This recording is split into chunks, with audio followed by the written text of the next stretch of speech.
So today I borrow millions of dollars tax-free. I buy these apartment houses. They're 100% financed.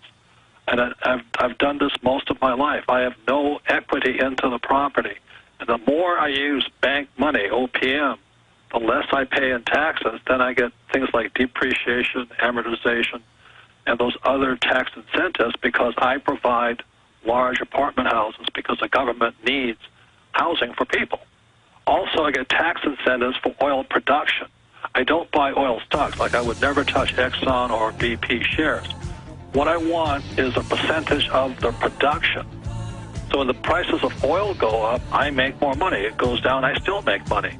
Because the moment, let's say I invest $100,000 in oil production, I get a 28% return on my capital instantaneously. Tell you what, stay there. Let's continue to quantify this with Robert Kiyosaki of RichDad.com. I'm Alex Jones of PrisonPlanet.com. Stay with us. Do you understand how dark it is? How far down the line we are? How late it is? Robert Kiyosaki is our guest. Robert, for the average person who can't buy oil well operations or drilling operations, the average person who can't buy big apartment houses, and most people actually know in Austin who've done well over time, that's exactly what they do. What does the average person start doing to get in the right quadrant? That's a great question. My whole shtick is why don't we have financial education in our schools? You see, that's where it starts, and that's where the brainwashing begins. You talk about InfoWars. When I was in public school, that's all they taught me was how great 401ks. I'm sorry, you said that's where the InfoWars starts. No, it's like, the NEA, the National Education Association, Forbes calls them the National Extortion Association. And they really are agents of the ultra-rich to prevent people from knowing how the tax and debt systems work. So all I did was having a rich dad who didn't go to school, my best friend's father, he kind of helped me crack the code. And I began to understand why there's no financial education in our schools. Why do they try and control the media all the time? And I got to be very suspicious. And I'm not against our troops, but I went to Vietnam twice, and I realized I was being lied to. And so that's when I kind of woke up and said, okay, I'm going to listen to my rich dad. I'm going to find out what's really going on. So that's all I do. When I write Rich Dad, Poor Dad, I say your house is not an asset. I got hate mail from my friends who are realtors. I didn't say don't buy a house. It says it's not an asset.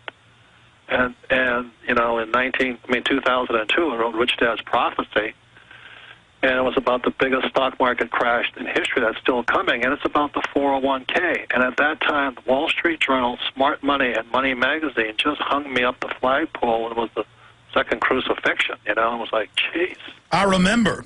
Yeah, I get crucified by those guys. And then today, our school systems still bring in the bankers and tell you to save money, and they still bring in the financial planners and tell you to put your money in a 401k for the long term. And I'm saying there's another side to that. That's where I make my money, is on ignorance. And all I do in Rich Dad is just say, this is the other side.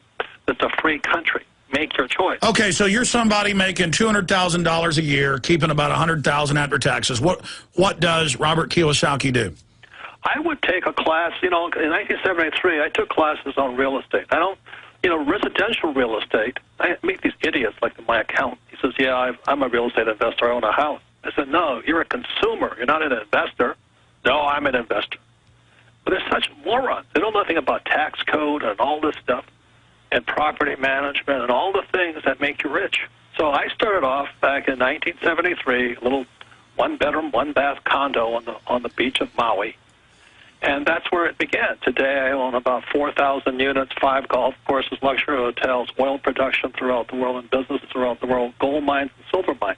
But I didn't listen to the school system, and that's the difference. Well, that's like 10 years ago. They said, do not buy gold and silver. It's a bad investment. They're still saying it. But to 1980 inflation, it's supposed to be $2,500 an ounce. You should have seen me. I was in 2000 on CNBC, and they said, what are you investing? I said, gold.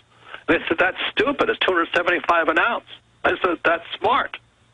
But they don't want gold to go up, as you know, because it means the fiat currency of the world is going to come apart. And when it does, gold's going to the moon. And right now, if you don't have much money, I've been saying this for years because I'm actually a silver buff.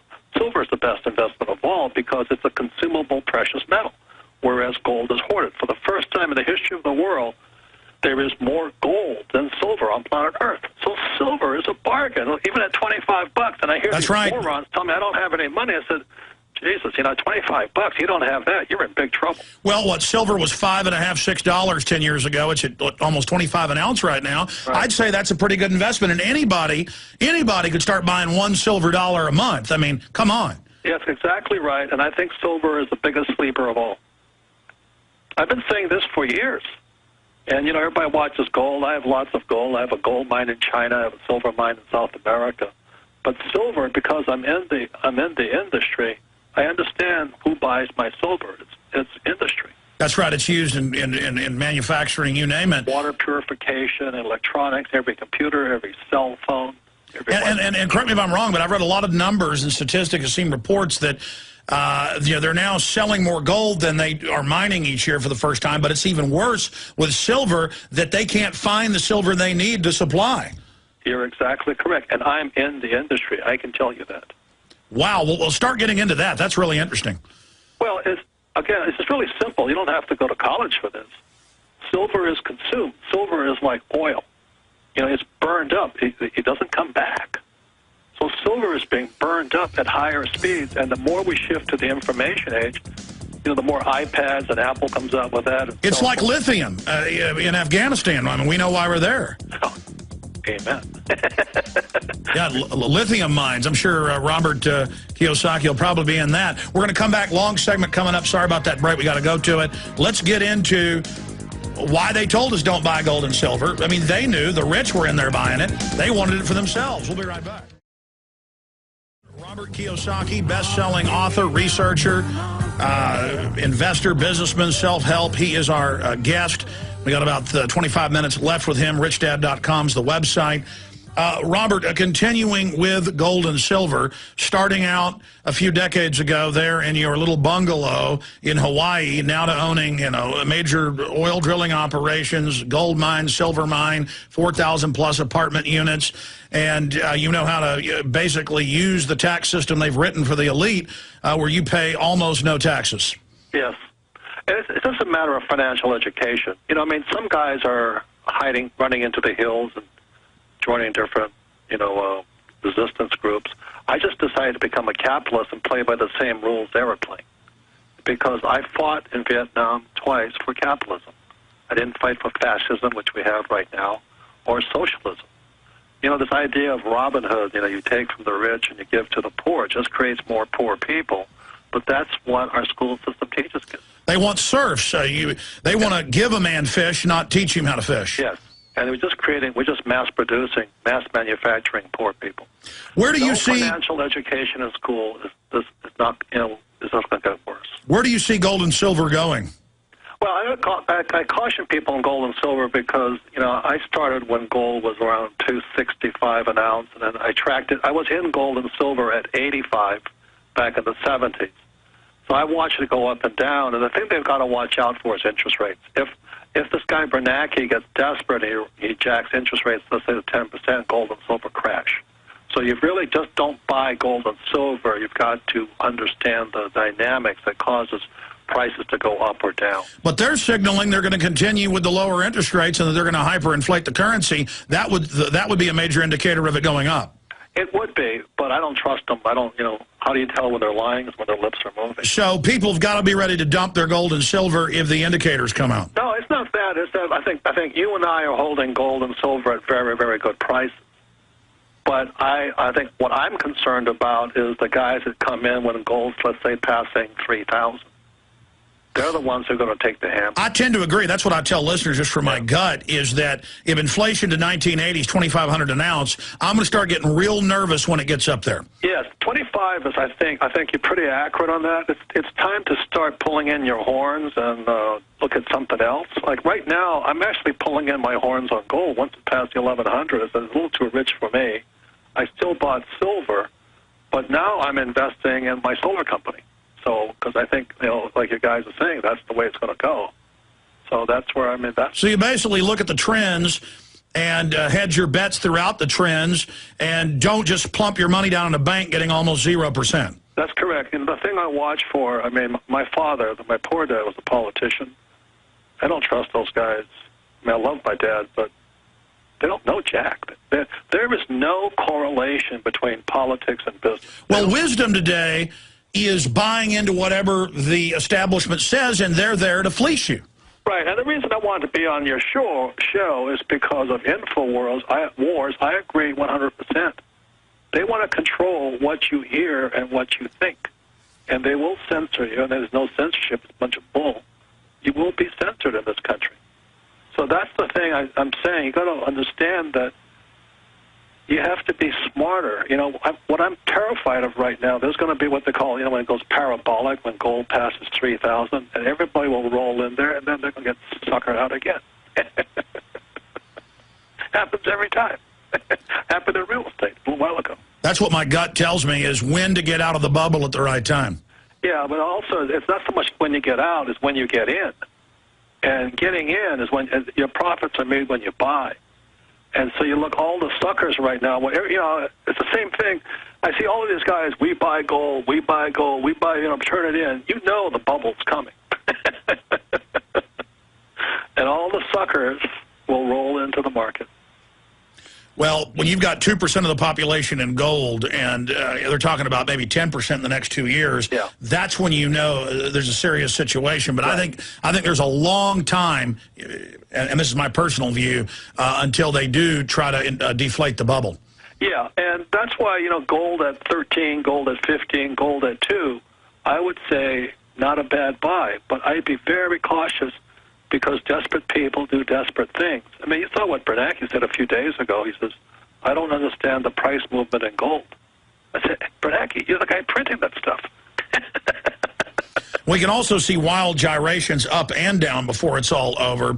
Yeah. So we could see a false popping in the bubble. I have lots of gold and lots of silver. I'm just cautioning people. No, I agree. Don't come in late. I agree, Robert. You talk about InfoWars. You talk about how we're being lied to. When we look at this military-industrial complex owned by the big mega-6 banks, they're now openly saying that they're going to start taking pension funds and taxing them. We talked about that. So desperate people do desperate things. At your bottom line, looking into your crystal ball, where do you see society? I mean, do you see this recession, depression getting worse? Where do you see this going? Well, it's all relative. You know, I mean, you know that old saying, if your neighbor loses a job, it's in a recession. If you lose your job, you're in a depression. Mm-hmm. But the other part, we're Rich Dad, where I personally stand from, if you understand the rules of the rich, it's really a good time to get rich. You know, I'm not saying being poor is bad. I just don't look good in poor clothing. Yeah, there's ways to make money in any market. Yeah, so if you sit in there listening to what your mommy and daddy told you, you know, was go to school and get a job, work hard, save money, buy a house because it's an asset, and give your money to Wall Street through a 401k, you're probably going to get fleeced. Well, Robert, we're being fleeced. We're honored to have you here today, and I've got a bunch of other questions I want to throw at you in rapid succession. But what's the main knowledge you want to impart to our listeners? I mean, well, basically, you have to understand the rules of the rich. I'm not saying they're good or bad. There's a lot of greedy poor people, a lot of greedy rich people. But the smarter you are, you don't become a victim to it. I mean, you need to take control. Exactly what Alex Jones is saying. You need to take control of what you put inside your head. You know, if you don't control that, you're screwed. You've got to take control of what you put into your head. So if you listen to this garbage the school system puts out, and politicians put out, and Wall Street puts out, and banks put out, you're going to get hammered. I've seen breakdowns of the average CNBC host with their predictions. They're wrong over 87% of the time. Somebody like yourself and others we have on are right more than 90% of the time. But it's not that a lot of those pundits are stupid. They're selling a fraud. They know what they're doing. They have to say what they say. If they say what I said or what you said, they'd be fired. It's that simple. I mean, they're not bad people. That's kind of what I'm putting out there. We're not bad people. We haven't taken control of the information in our brain. And there is that lie of advertising that perception's reality. Well, no, if you stumble off a 1,000-foot cliff and you think there's water at the bottom and there isn't, your perception that you saw water at the bottom isn't going to save you. No, I mean, I was just reading this little, was from Smart Money magazine. Those guys really hate me, but anyway.